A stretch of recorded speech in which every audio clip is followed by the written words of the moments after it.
Hello there, guys. How to start a computer training center. This is what we want to talk about today. Um, while computers have become a staple in many companies and schools, there are still thousands of people who are unfamiliar and uncomfortable using a computer. So we know that for a fact, even though we are in the year 2018, we know that people use smartphones, but the using of a computer is a totally different matter because it can be used in order to get a job somehow.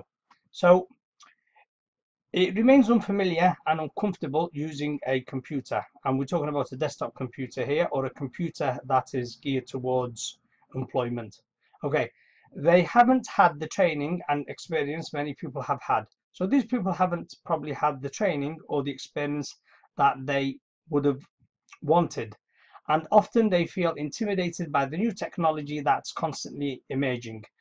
And that for a fact is a concern, because technology evolves over and over again, and then you start to think, well, is it worth the effort for me to actually uh, learn some skills? Because in a year's time or 2 years time, them skills are outdated, and they're not skills that can be used in industry or in the marketplace.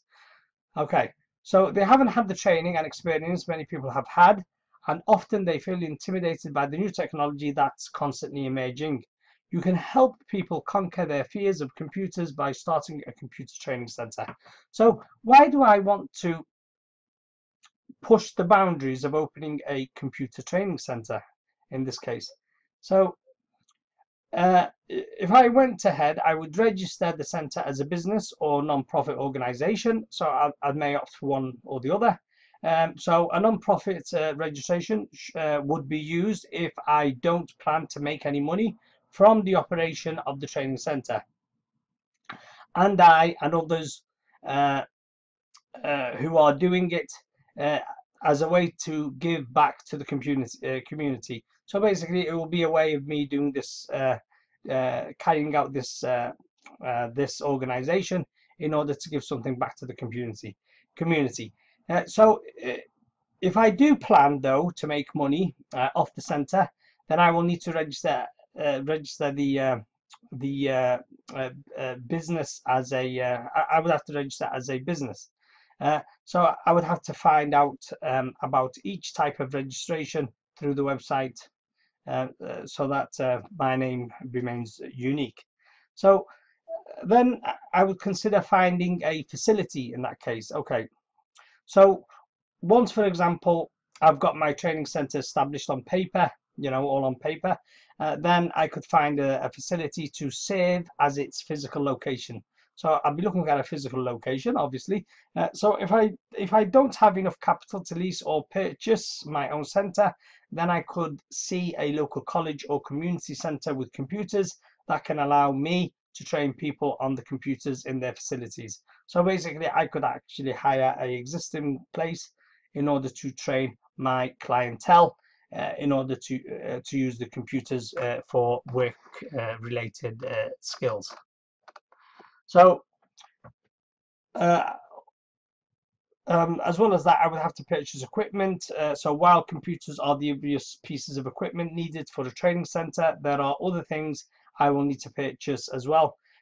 Things like desks, chairs, software that will be needed, as well as computers, phones, office supplies will be needed for myself and for the staff involved. And then I would probably opt to hire staff or find volunteers in that case, and then I'd have to train these people to use the computers also. So, but some of these people will probably come with experience initially, from day one. So once I've got the equipment set up in my facility, I'll be ready to open it up to the public. Before that day comes, though, I'll have to hire staff or recruit volunteers to serve as teachers at the training center. While I may need to hire computer experts, or if I'm teaching advanced classes, for example, some of the beginner computer classes can be taught by almost anyone. So the beginner computer classes could be taught by anyone who actually carries out some revision work, you know, based on what he plans to actually deliver. Yeah, and then he'll be able to carry out that as long as he's already engaged in some of the work, and he knows what the task is, or the project is set out to be. It has an understanding of how to roll out, you know, this kind of project. So market and advertisements, you know, for the training center, that will also be important once the business or the non-profit is established. So I would have to inform the community about the services I provide also.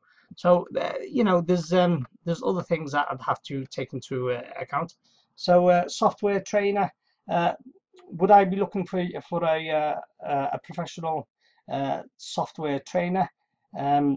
Yes, I mean, I might go with reputable companies, you know, hopefully in the future, because basically people would want to get certificates, you know, from a reputable industry standard company. So yes, if the initial courses that I roll out, you know, to the members of the community, give them that level of experience and the level of skill, then they could actually, I could signpost them to certified accredited companies where they can train further and then gain accredited qualification.